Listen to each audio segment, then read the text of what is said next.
Do you watch the show Community at all? Well, there's kind of a joke where two of them have like a morning show. So I'm like singing it. I'm like, Vincent Beth in the morning, because it is. It's so early. I know. Actually, I thought if this was a live, thing, I could have really gotten my morning DJ personality on, but alas, if we make a mistake, we can edit it out.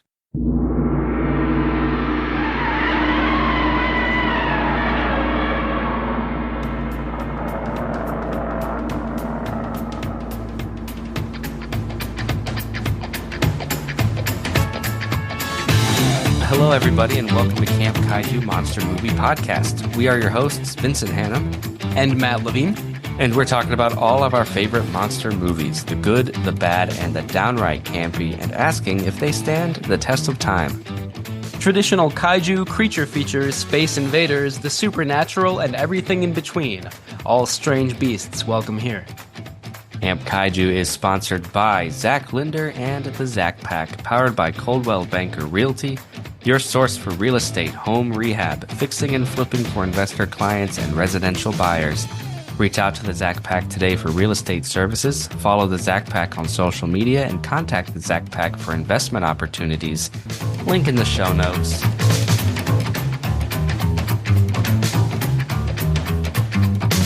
Surprise, surprise.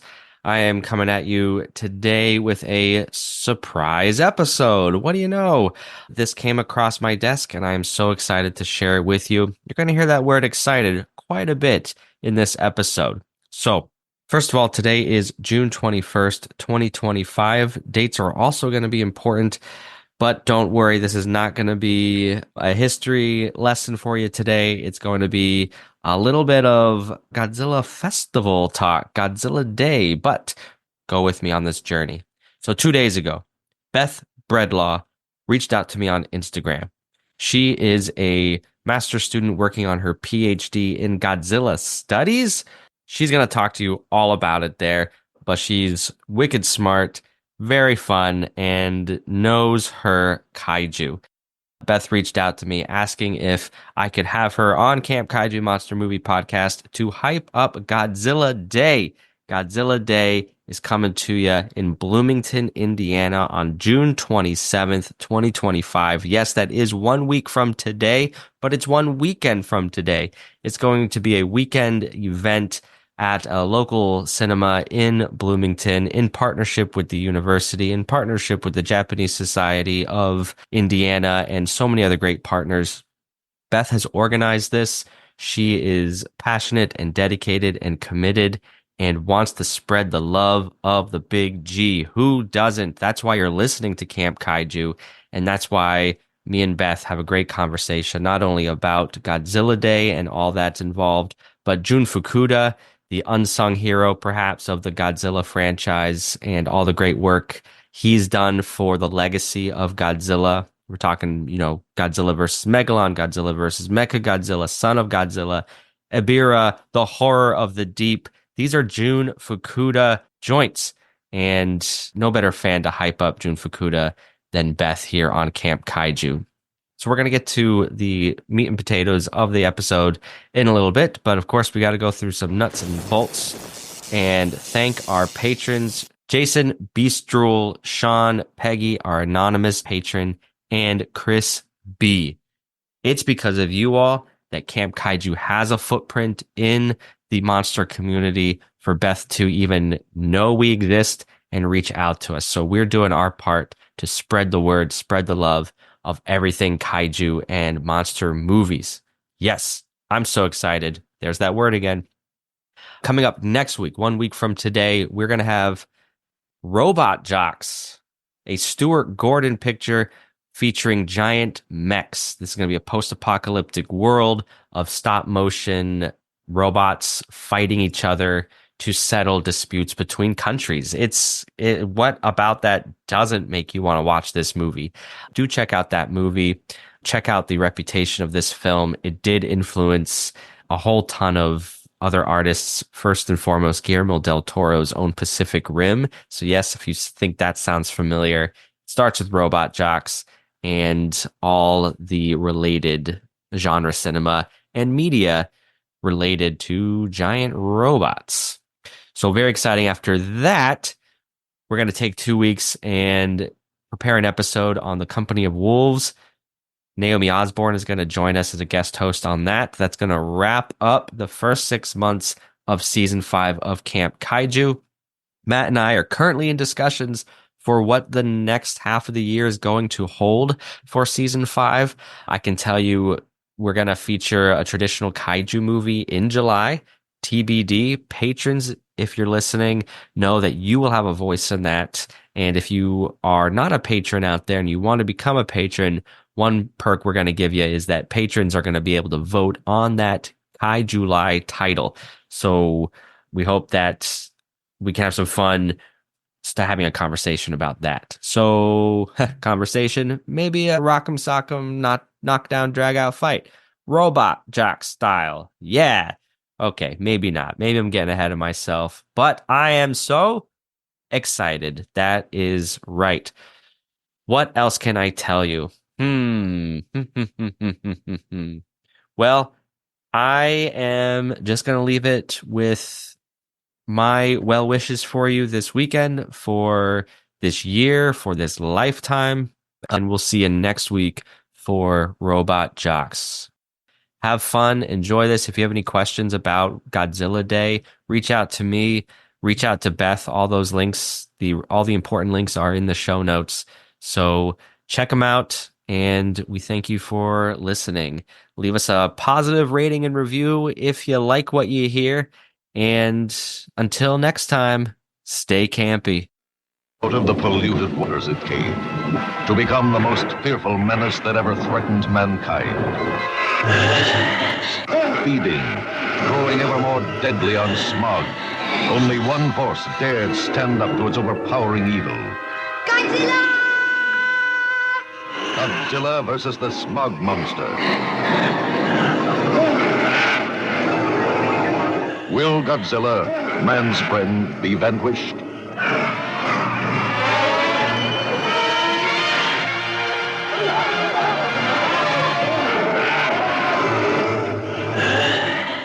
More than 1,600 dead have been reported, while other casualties are expected to exceed 30,000.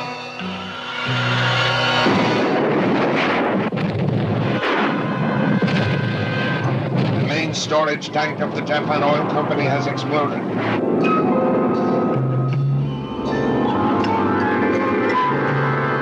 Nothing man can do can stop the Smog monster. Can Godzilla save the Earth from this mastodon of destruction?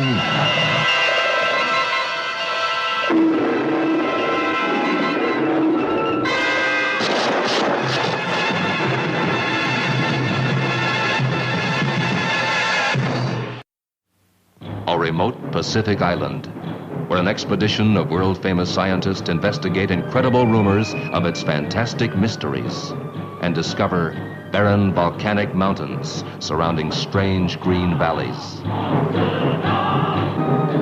Mammoth caves that breed giant mutations. Vampire plants that devour humans. But most astounding of all, the tiniest women in all creation. Sacred beauties of a lost tribe which worships a monstrous creature.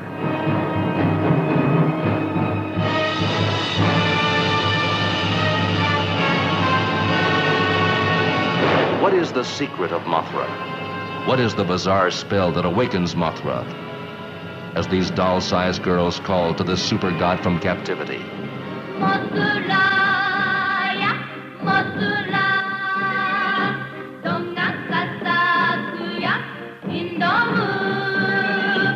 Mothra, whose revenge is more devastating than any man-made weapon. Mothra, who defies warplanes.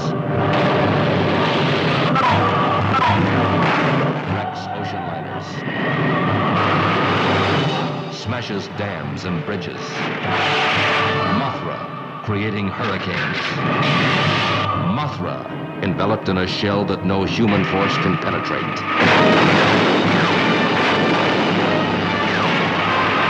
Mothra, indestructible, all-powerful, indescribable.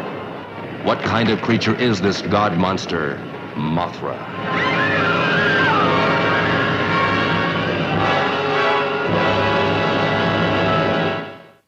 Godzilla, Ebirah, and Mothra in one of the most explosive action pictures ever to hit the screen. From the depths of the ocean comes the most terrifying horror of the deep.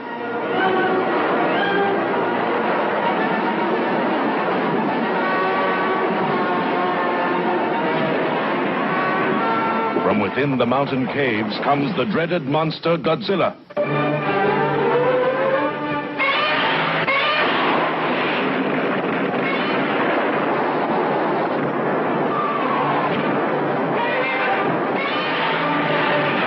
See the most titanic battle ever screened when the monster of the deep challenges the mighty Godzilla.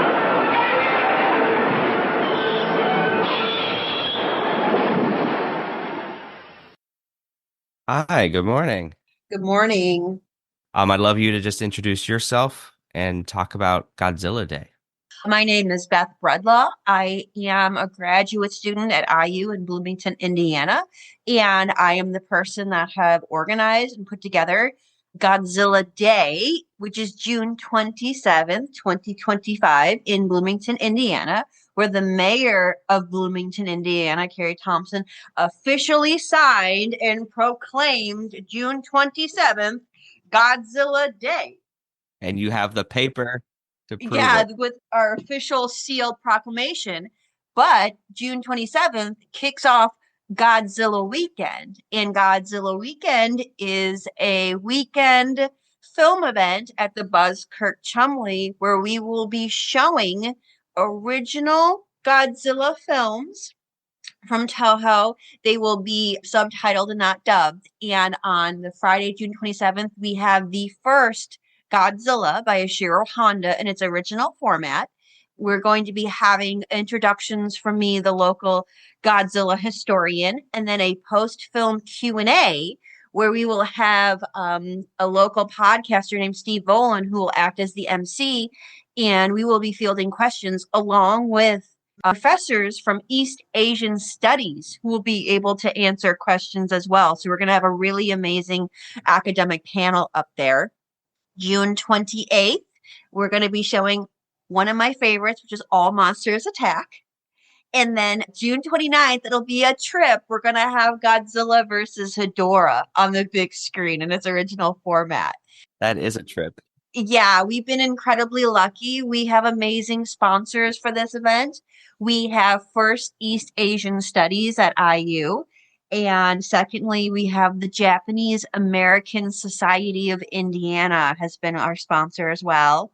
And lastly, we have the Pillar Arts, which is a nonprofit foundation here in Indiana. So they're going to be helping us out. And then at the event, we're going to have some tables set up, including from a local tattoo shop called Tattoo Kaiju. And all they do is specialize in Godzilla tattoos. It's amazing. Well, they do a lot of things, but you know, kaiju tattoos is their main flavor. So it's going to be a really great weekend.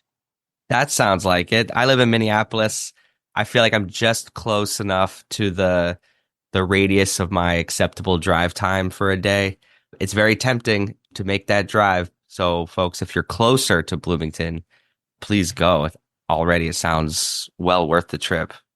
You know, the really great thing, too, about our venue, the Buzzkirk Chumley Theater, is that it's this awesome movie theater from 1922. So it has all the original Art Deco, and it's 600 seats. So it has, and it's been perfectly maintained. So it has those kind of like original gold spires and the big red curtain and that stage up front. So not only is it an awesome film to watch, but we get to watch it within this like awesome venue all together and experience it. It even kind of has that upper balcony area, you know? Yeah, it's really, really cool. I love that. We have a few cinemas like that in town here, and whenever I can, I prefer that to the big multiplex because it's so charming.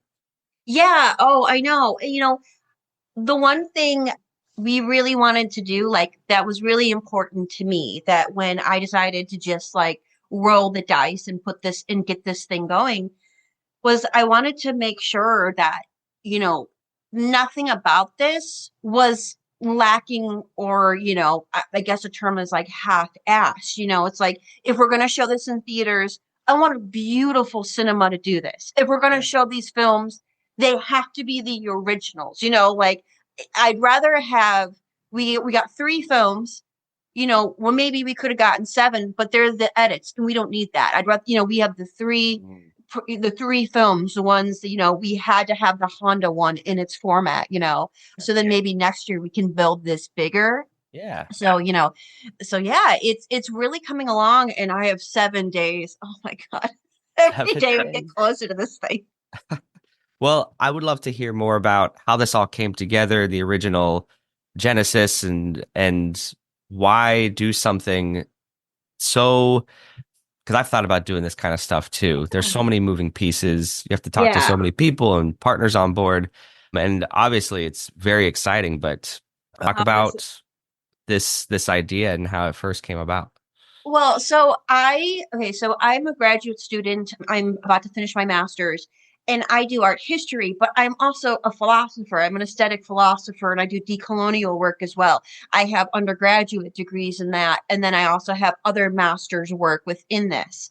And then I'm a lifelong kaiju Godzilla fan. So, quickly I realized that shifting my focus into Godzilla studies within the frame that I work with was something that fit really nicely. And then, at IU, we have East Asian Studies and International School and this beautiful art history department. And everyone got on board like really quickly, because we also realized that, within the past 20 years in the West, we're really starting to write this like historiography in doing this. So it's really like a perfect time to start intersecting more bigger philosophical issues and critical theory within this. And really, the support from academia has been amazing. But that's also kind of how this came out. So I really kind of wanted to do something a little like different with my master's work to kind of show the school. Like, not only that, I want to do Godzilla. I'm going to do this Godzilla studies and scholarship. But like, I also want to show you like why it's so important to be active in this community. So I had spoke at a conference. It was called the Crisis in History Conference, and I spoke about Jun Fukuda films, a topic we were texting about. Yeah. And I was meeting with one. She does Japanese genre films, so she was advising me, and we were talking about Godzilla, and she just kind of like put this breadcrumb out of like, I really wish we could get Godzilla in the cinema. And like, when you have that moment when the light bulb goes out. Oh yeah. So I started writing emails just to see what I could do. I went to a few venues, and then within 3 days, the Buzzkirk Chumley Theater got back to me, Steve Versaw, and he was like, tell me more. And it was like within a week or two, he had already reached out to Janus Films, and we had a list, and then we had a date, and then it was like, okay, we got 3 months, let's go. Wow. And then so it was there. And then I was like, okay, crap, like now what do I do? Like, I did this, we got to advertise and get this going. And I just thought, how, like, this should be celebrated. This will be the first time that this first film, like, this is Godzilla. Like, this is the big film that kicked this all off. How can I make this extra special so not only, everyone can see, and we should all celebrate this. And then that's when I thought, how about I get an official holiday proclaimed? Like, how would I do this? Yeah. So I started looking at the paperwork and process to do it. There is official channels, like, you can go ahead through your mayor's office and event people that you have to talk to. It's a lot of bureaucracy and paperwork, which I'm very good at as a grant writer. So, so you just kind of have to be able to nuance it a bit. But I also had one of the art historians, her husband worked at the mayor's office. So I had a little bit of an in to be like, hey, I'm trying to do this thing. We now have the venue, we have the date. So this is, it's not again advertising, but it's just going to be a celebration of this event here in town. And luckily, I had submitted the paperwork on that Monday. That upcoming Friday was the one day a month that she sat down and did the proclamation. So we were able to kind of rush it through.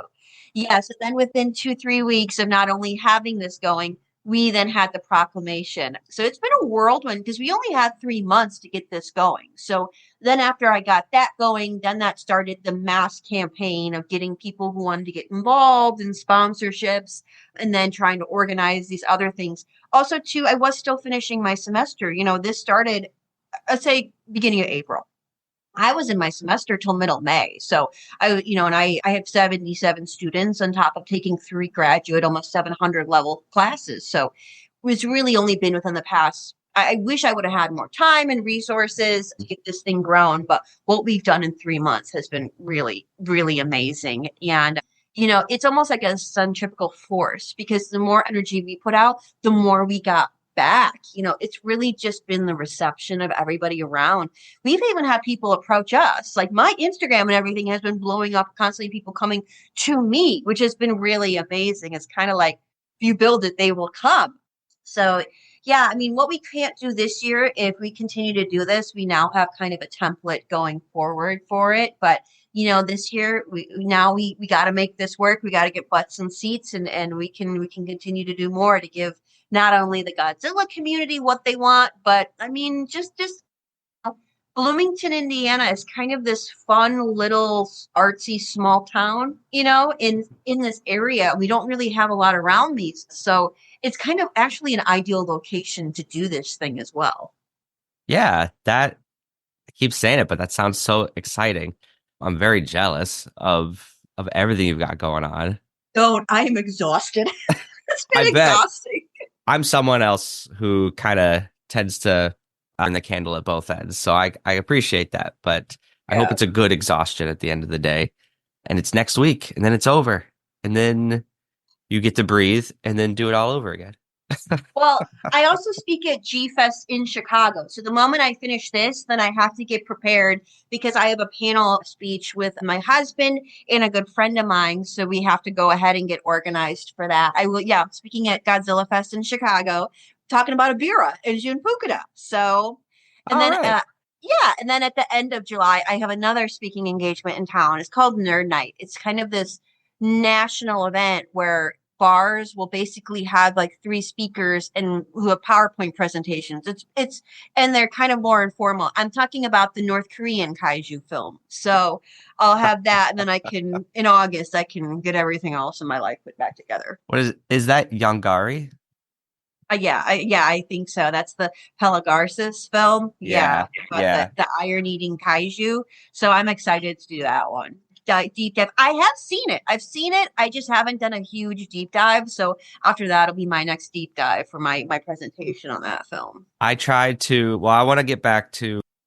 I want to get back to your G Fest, and then I want to talk about how you chose the titles to program at the theater. But I have to share with you that I'm a high school teacher.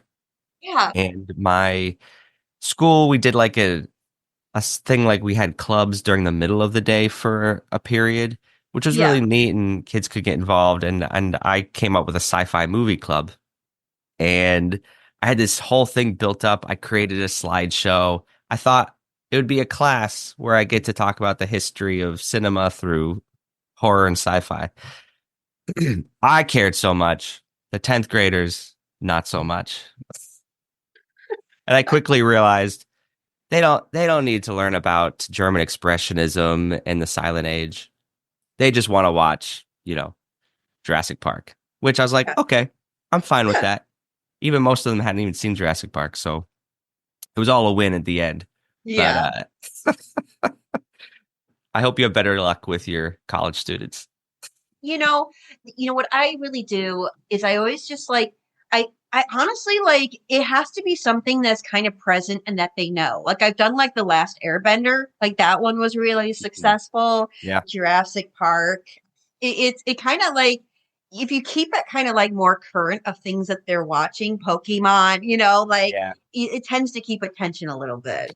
Yeah, I did show them because I'm limited to like what's available on YouTube or Prime, but Godzilla versus Mechagodzilla 2 is on YouTube with ads. Yeah. And so I watched that movie quite a few times. It rocks. Underrated Heisei film, but yes. It was still worth it. And the kids who were engaged, we're really engaged, as is always the case. So, That's the one thing I kind of really love about Godzilla, and particularly I look at it from a philosophy point of view. The idea of like nostalgia and novelty with it, because there is this like generational introduction and almost this rite of passage. There's many ways that we all find ourselves within Godzilla, and there's like no wrong way to do it.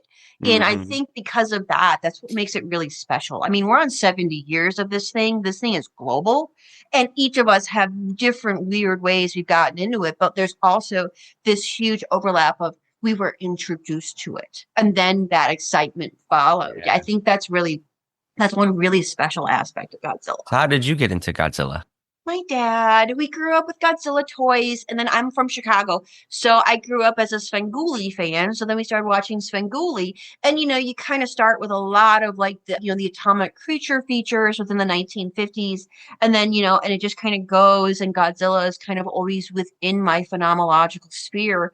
And then, so it's like I don't even realize that Godzilla's there, and I'm a fan of it until you go out and other people aren't, and you're like, "What do you mean you didn't watch Mothra? Like, how do you not know?" And then and then you find yourself 10 years fighting people about why Mothra is actually the best kaiju. So it becomes this this thing that just becomes a part of your life. But also too, now looking back, it's like, oh, that was my dad in Svengoolie, So Yeah. That's so nice. Mine was my mom. She, we'd go to the local video store and she'd show us, the 4 Godzilla films that happened to be there. Yeah. So like those I watched all the time. Mothra versus Godzilla is my favorite. And yeah, it's just one of those things I always had that I enjoyed, but like it wasn't until the past 5 years where I ended up seeing all the Godzilla movies. Yeah. Because then they became available on streaming and whatnot. So it's just been a renaissance for me in Camp Kaiju. And now I spend almost every night trying to watch a new monster movie, but kaiju movies. I'm going through the Gamera series right now. I have a love of Gamera. I have gone through all the Gameras myself. I don't know. I think that but do you find yourself as a kaiju person whenever people are talking about like a Godzilla, and then they say Gamera, and you're like, technically Gamera is not Toho, so it's a different. So I'm like, I have to stop myself. I'm like, no one cares, Beth. Or when they pronounce Gamera, I'm like, no. Gamera, yeah. We're now some those respect people. to the big turtle. Yeah. Yeah. Within the uncharted depths of waters surrounding a group of islands off the 50th parallel lies man's most formidable challenge. The awesome awakening of prehistoric monsters long thought extinct.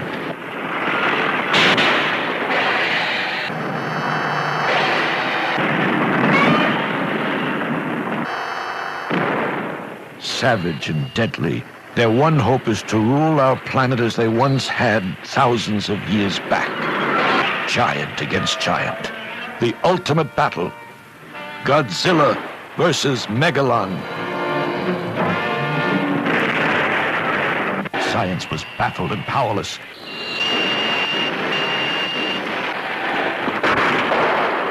A terror-stricken humanity knew that it was on the brink of total destruction. A once proud civilization now had to place its trust and hope in Godzilla and his powerful ally, Robot Man.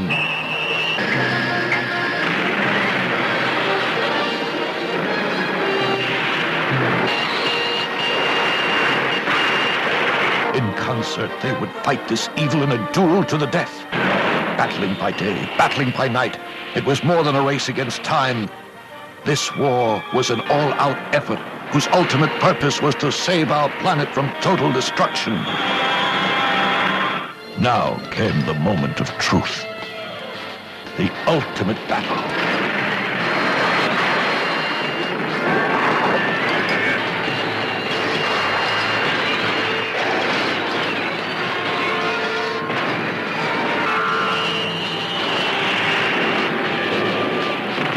Titan against Titan. Giant against giant in the most spectacular battle yet.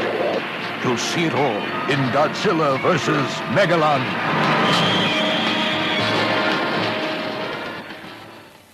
Salute of terror with two of America's most blood-chilling science fiction shockers, Island of the Burning Damned and Godzilla's Revenge.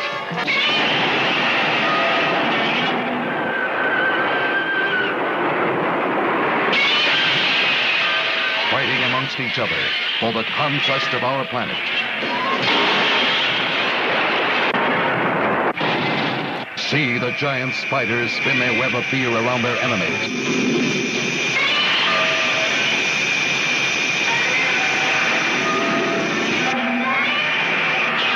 Godzilla's Revenge knows no limit. No end. No stopping. See man's last attempt at saving humanity from destruction. And Godzilla's Revenge. And on the same shot-filled program, Island of the Burning Dam. The Bionic monster, a menacing giant, an awesome machine, unleashed with a deadly task. Godzilla, the only hope for Earth's survival. Godzilla versus the Bionic monster. Godzilla strives to win supremacy in a fight to the end. Will Godzilla triumph? The Earth survive? Godzilla versus the Bionic monster, an earth-shaking movie. Rated G. 10-second extract. Okay, so the one in Bloomington, tickets are all on sale. You can go ahead and get tickets at buskirkchumley.org. Mm-hmm. And when me and Steve Versoff, he had sent me out the list. So this was late March, early April. We had a pretty decent list of about 10 to 12 films within the different decades. And then how we agreed on the ones we did. Well, we obviously knew you have to have the first one. You have to have Honda's film, which is playing June 27th, which is what the mayor has declared Godzilla Day. Mm-hmm. So we had the Saturday and Sunday, because we are in a small town, that we knew we were losing a lot of the college kids. So we were like, what can we work with the population, and what days can we do this? So we ended up on All Monsters Attack, which is honestly one of my favorites as well. It's kind of, how do I say this? You're allowed to watch a film just to watch monsters fight and enjoy it. But I do think there is like the universal message of a little bit of like childhood loneliness and like navigating the world comes through, because we also knew that we have a lot of families here. So, the Friday night event that's the real serious event that we're having the academic talks. But see, the thing I'm excited about is the Saturday night, because I already know so many parents with young kids that they're now taking them to go see Godzilla. The Friday night film is just a little serious. It's a little heavy. You don't really want to take a 7-year-old to that, but you can June 28th. So and that's so important for all of us. We need a way to introduce this in, and so what better way to do it at this beautiful theater, and it's going to be on the big screen. So that was really important. So I'm really excited about that day. Like I said, I personally know 2 or 3 young parents who are taking their young kids. Yeah. And so it's like, this will be really like an amazing. So hopefully they'll get away from Sonic and Toy Story. We can veer them towards Godzilla. And then, the Sunday one, Godzilla versus Hedorah, right? How do we pick that one? That was Steve Versa at the Buskirk. He's like, that is such a fun, weird, trippy film. We're doing it Sunday. And honestly, the ticket sales have been really, really, I'm surprised how many tickets we've sold for that one. Either it's just everyone coming all weekend, or we're getting those diehard cult classic film people that now can come on Sunday. And I'm excited. I've seen Hedorah on the big screen. I've seen the first Godzilla. But I haven't seen All Monsters Attack. So also, we had a few on the list. We were going back and forth. One was Ebirah, Horrors of the Deep, which is one of my favorites, but we ended up like going off and get that one. And the other one was a Mechagodzilla movie or a Mothra. So we had to really weigh our options, but we figured we'd All Monsters Attack. So we had all the suits out. So what suit don't we have? And then that was when we decided, Steve was like, we're doing Hedorah. We need the Hedorah. So isn't there, what's the Mechagodzilla night? Oh, so that's going to be June 24th. So a local film company, what they just do is they set up projectors in bars. So they just go to bars and you can watch a movie. That's Cicada Cinema. So they've joined our fun. So they will be showing Godzilla versus Mechagodzilla June 24th at a local bar here in the Orbit Room. So just to kind of warm people's palates up of all of that. So we're super excited. That's a June Fukuda, which is one of my favorites. So yeah, so I'm I love that we were going back on Instagram and back and forth, and you really were effusive with your love for Jun Fukuda. And I love that because I don't often hear people talk about him as their favorite Godzilla director. And anything you want to say about that man and his work? I think within the past 20 years, as Godzilla scholarship within the West has really started to develop, particularly now that we have books that are critically examining the series, I still think in terms of Jun Fukuda, we have a long way to go. I look at things within a decolonial and like an aesthetic context. So what that means is like, I look at like, not the problems and constraints, but like within agency and then the way artistic choices move franchises. Okay. So how does it repeat? How does it keep going? Not that it's cheap, but what did it do that then it repeated itself?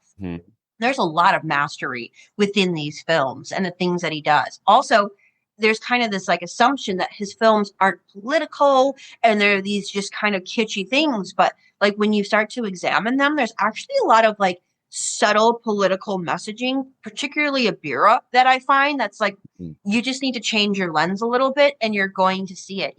He's a real outlier of everybody that has worked within Godzilla. And like his work, I think laid the groundwork, particularly for the legendary films, for the 2001 GMK. And materiality, we sit here and we keep it within the film context, but how about the toys? How about the posters? How about these other things that within our Godzilla fandom are really important and become this like way that we express ourselves and our love? Now we have Godzilla museums and we just had our first real big art exhibition, Can Art Explain Godzilla? So if we hadn't had these changes that were put within Jun Fukuda that he actually did really effectively, none of this, we couldn't be here today. So that's why it's like, he's actually, in my opinion, one of the underrated heroes of the series. And the things that people critique actually are super important. Yeah. And I think about when he was directing most of the Godzilla films in the late 60s, 70s. Yeah. I always think about the dire straits that the Japanese film industry was at the time, losing audiences to television and kaiju tokusatsu movies were on the wane. And how did that affect his approach? Maybe not. Because when I think of a Jun Fukuda film, I feel like I'm going to get more of a streamlined action film where Honda certainly has action, but in my opinion, Honda loves to really show off the fantasy and lay bare a little more obviously the thematic elements. Jun Fukuda has those, but when I think of a Fukuda film, I'm gonna get more human action, more over the top Godzilla fights, Mechagodzilla, Megalon. Yeah, which I love. I mean, those are two of my top 10 favorite Godzilla movies. What's the one thing I find? I was just watching Megalon yesterday because you were talking about that. So I was like, let me refamiliarize myself with Megalon. That was funny because the only version I could find was dubbed in Spanish. So luckily I know a little bit of Spanish. And that's it. He had to work within a TV format. So then that means that you need to change your sequences to fit within advertising. So you need to kind of do this bit structure to keep people going. And which he does really effectively. There's also so much movement throughout his film. Like Megalon is like, we have tanks and then going to cars, and then we're going off cliffs and then we're running. So it's like you have this constant momentum within these films that are building. And, a lot of the evidence that people use to kind of discourage his films is like, well, he wasn't a Godzilla fan. And yeah, he really wasn't. It wasn't what he wanted to do, which is why Godzilla becomes this tiny part of it. Like, you could cut out Godzilla and you have these amazing action films, So like that's where I see so much of his voice and taking control within.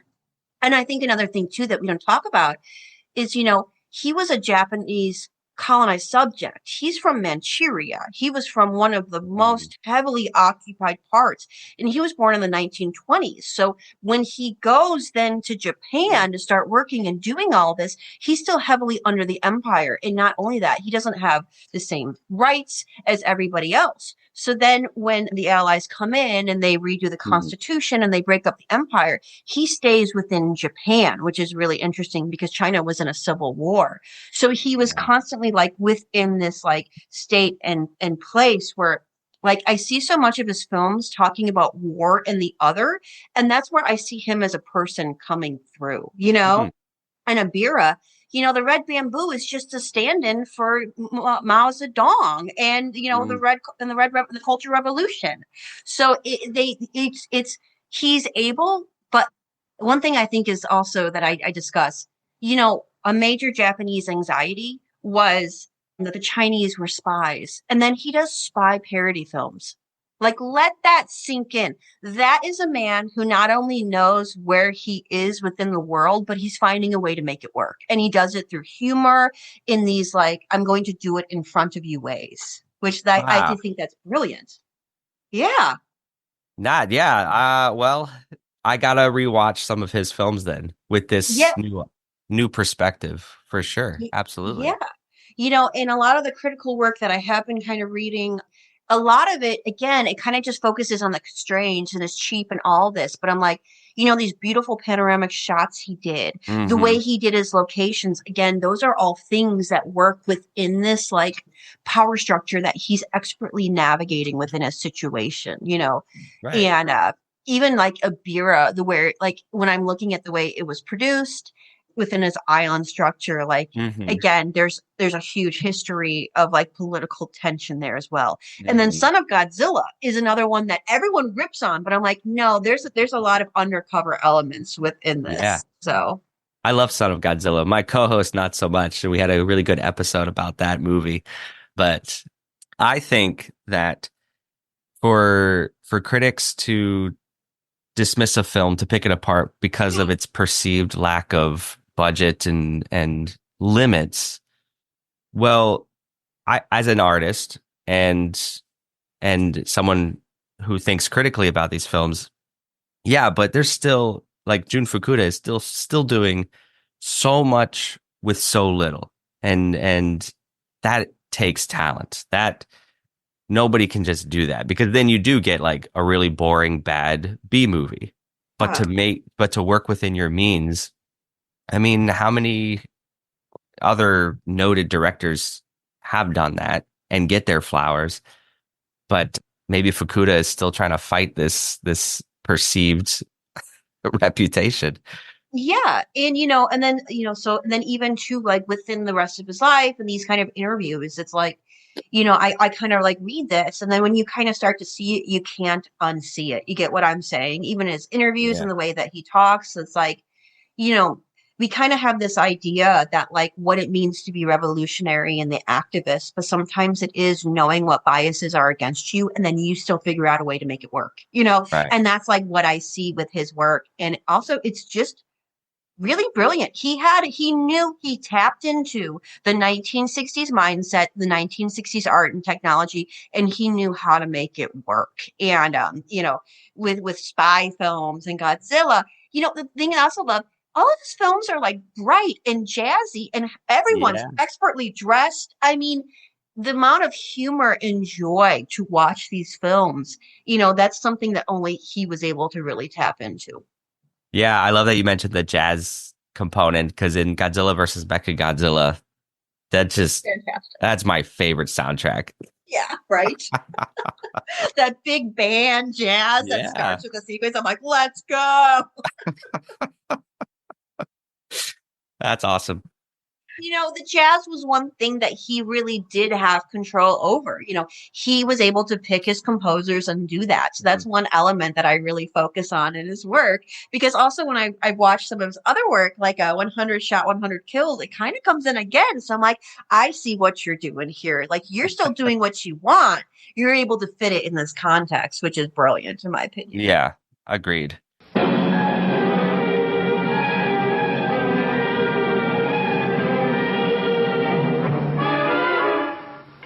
The mightiest monster the world has ever known. The mightiest egg the world has ever known.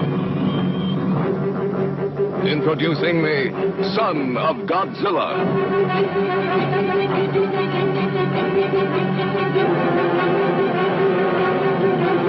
The fantastic red water, one of the many weird natural phenomena on mysterious Solgel Island.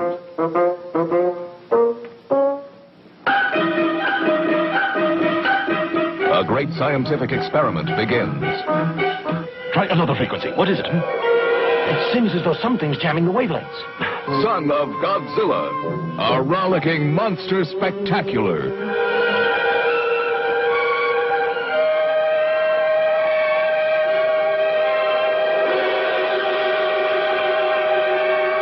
See how a baby monster becomes a monstrous monster.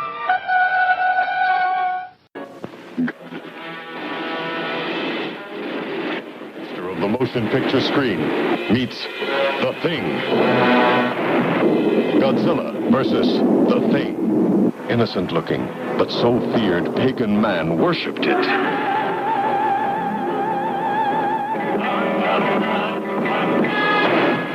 See the battle of gigantic forces spreading terror across the world.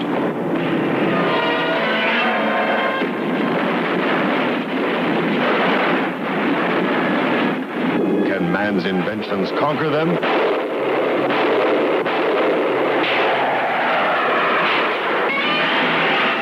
See, in color, Terror Scope.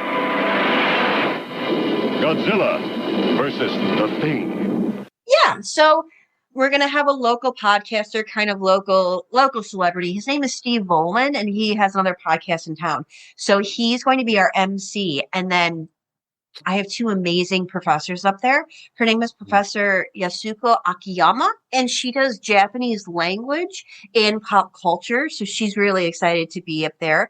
And then the second one is, her name is Professor Hana Arias, and she's the one that kind of gave me the light bulb idea, because she does Japanese genre films and modernity. So, and then our fourth panelist, his name is Chris McMillan, and he's the local tattoo artist that works with and does all the kaiju tattoos. So yeah, it's gonna be a neat panel up there, and hopefully, so we'll kind of give some post film thoughts, and then we'll kind of screen some questions. We figure we'll go, I don't know, maybe, because at that point I think we're gonna start the film a little bit after 7, so it'll be a little closer to 9. So maybe we'll see what the crowd's energy is. No later, I would hope, than like 10:30 that we'll be doing that. We're thinking anywhere from a half an hour to an hour, really depending on our audience participation. So yeah, the one thing I'm really excited about is that our MC, he has a love of like government policy and action. So I'm excited to hear his thoughts on all the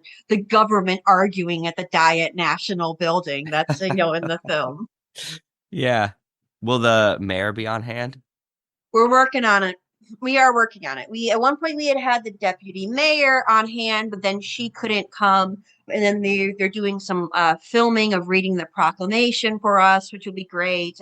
Again, all this has moved so fast that they don't even know their schedules yet. But we will have the proclamation read, if not by video, but there. So all right, awesome. Yeah. So, and then when this is all done, I'm going to frame this on my wall. Absolutely. Yeah, but that's we're excited. I bet. What is something that you had an idea for, but it didn't come about this time around? More merchandising, by the time that we got the sponsorships, because it kind of got us out of the red with purchasing the films and getting the licensing kind of going. I would have loved to get some cool shirts made and stuff like that. It just didn't happen this time around. We didn't really have the funds. Yeah. I would love to do that moving forward. I want more films. I want more of these films. You know, right now we have 3. I would love to at least get to 5. And then which within each decade, I would also really like a public kind of artworks campaign. We have so much beautiful mural space here. You know, we've been able to kind of do it grassroots where we're putting Godzilla footprints all over town. You know, I would like to have something really bigger to do that. Yeah. And then, hey, if I can build this to a festival, I want Gojira here. Okay, like why can't we have the metal band Gojira here headlining? That's now my goal. We also have a convention center, so I'm like, well, why can't we fill this full of like Godzilla toy collectors? Because let's be for real, our Godzilla fans who we love, who are the toy collectors, come down here and shine and show off. You know, Right. Well, so, I think it's a good start. Yeah. I would love some speakers. I would really love to get a few Godzilla speakers down here, at least a few of the authors. And then also, I would just like love a parade. You know, the Japanese American Society of Indiana has been really great. And I would love to really have, particularly within the first day or two, how important this film fits within Japanese history. So we can really like showcase at least some of these like bigger critical ideas of like the importance of it and why we do it. You know, just beyond the fan context, but within like larger art context. Yeah.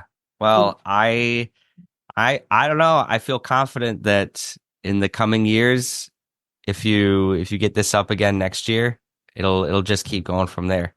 You know, and that's kind of the amazing thing about Godzilla. It's kind of endless. You know what I mean? Like, you can kind of get a lot, you can do a lot with it because you can fit with it Japanese history, war history, film history, American history, you know. Cold I would War love history. Yeah. So we can kind of do all these avenues with it. Creature features, you know, we could even just have a Mothra day. I just would love a Mothra day. Can I get like bug guys out here? Can we have butterfly exhibitions? Also, I would love, you know, the art exhibition that's just finishing up in Japan. Can art explain Godzilla? That has the dioramas, and it's an interactive, multi-sensory art exhibition. I would love to get that here in the States, and I would love to get this here in Bloomington. We have the spaces, we have the galleries, you know, so to get that going, that would be a one of a kind experience. Yeah, that's amazing. I Mothra Day. That's what I want for you next year. Thank you. Who doesn't want Mothra Day? I would love a costume contest. Okay. I want dog costume contests. I want online platform. Yeah. You know, the thing too about we have a lot of cosplayers and drag performers here in Bloomington. And I come on out, guys. Like let's showcase the local talent. We also have a ton of artists and performing artists. So let's get stage productions. Let's anything that you can put your creativity to. I would love to create a platform for them and have a way to celebrate and showcase.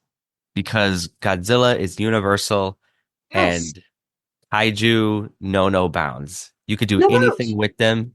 I mean, obviously the like Honda and Fukuda do with the Godzilla can be a metaphor for so many things. Yeah. But you can put Godzilla's face on any kind of merchandise, any kind of artwork, and it works. I want Godzilla sugar cookies, okay? I want, are you a baker? Showcase that up. You know, I've been getting the question a lot about AI and, you know, my thoughts on AI and where it's going. First off, I'm not a fan, so I'll just start with there. I'll preface it. But the one thing I think that we can combat AI is with creativity. So that's a great thing that Godzilla can do. Godzilla inspires endless creativity. So yeah, let's foster Godzilla. And that's a way then that people are, you know, putting their own effort into it and not like relying on these like problematic crutches of AI. Oh, all right. Now we're getting into some teacher talk about. I know. Well, as another teacher, I'm sure that, oh my God. Yeah, it's a brave new world out there. Yeah. But that's kind of it. I think something universal like Godzilla that changes forms, changes shape, changes themes and all of that. And I think particularly too, like, which is like, you know, in my event coming up here, you know, in a week in June 27th, I think the one thing that like I've gotten the question of like, what do you kind of want people to know about it? Or say people that aren't fans, like why should people that aren't fans come to this? Mm-hmm. And I should say, first off, it's going to just be an event and a spectacle. Come have a great night at the movie theater. The tickets aren't even that expensive. I think they're like less than $20. So we're keeping the cost down. Have a good night at the movies. Come to a beautiful movie theater and experience this as a group. This is going to be a great Friday night. So even if you're not a fan, you don't know anything of it, the event itself is going to be spectacular. So I'm not here to change your mind. I just want you to sit back and experience it and let yourself enjoy this as well. And then, hey, if you are a fan, come on down as well. Or, just come in and experience something. And that's what we're just trying to like showcase with this and celebrate, which is hence why we got the mayor to declare June 27th Godzilla Day. You have done so much hard work. I know it's going to pay off. I wish you all the best. You should be very proud of yourself and your team. And I know you just gave a wonderful wrap up there, but is there anything else you want to add about Godzilla Day? All right, I'm going to do my whole speech over again then.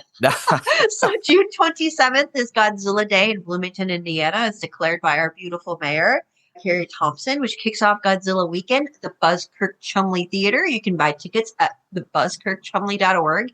Friday, the June 27th, we will be showing the original in its original format with English subtitles, Godzilla 1954 from Ashiro Honda. Before the film, I'll be introducing the film and kind of kicking it off. And then we're going to have a really amazing post-film Q&A with professors and scholars of Japanese art and cinema to answer any questions. The 28th, we will be showing All Monsters Attack. And then Sunday, it'll be a wild ride. We're going to show Godzilla versus Hedorah. And if you're dipping in and you want to get more involved with Godzilla, then come out June 24th to Cicada Cinema at the Orbit Room and come watch Godzilla versus Mechagodzilla. And just a shout out to our sponsors again, East Asian Studies at IU and Pillar Arts and, the Japanese American Society of Indiana. That's great. I'm going to put all those links in our show notes. Perfect. So, folks, you can find out information about tickets, about the sponsors, about the venue. Beth, if there's anything that, any professional work or scholarly work that you want to share, I'm happy to spread the word there too. But thank you so much for coming on Camp Kaiju, Monster Movie Podcast. We love talking about this stuff. Taking fun movies seriously a little bit, understanding the analysis and unpacking all the rich meaning behind these films. So you're welcome at any time. I think we speak the same language. I hope you had a nice time talking Godzilla. And thank you. Yeah, please. I'd love to come back. We can, like I said, I'm now going to be finishing up working on my master's, switching towards my PhD. So I will have more research coming my way. And, we all love to talk about Godzilla all day long. People, let me tell you about my best friend. He's a warm-hearted person who loves me till the end. People, let me tell you about him. You don't need to be bigger than life to be a good dad. You just need to spend time with your kids. It takes a man to be a dad.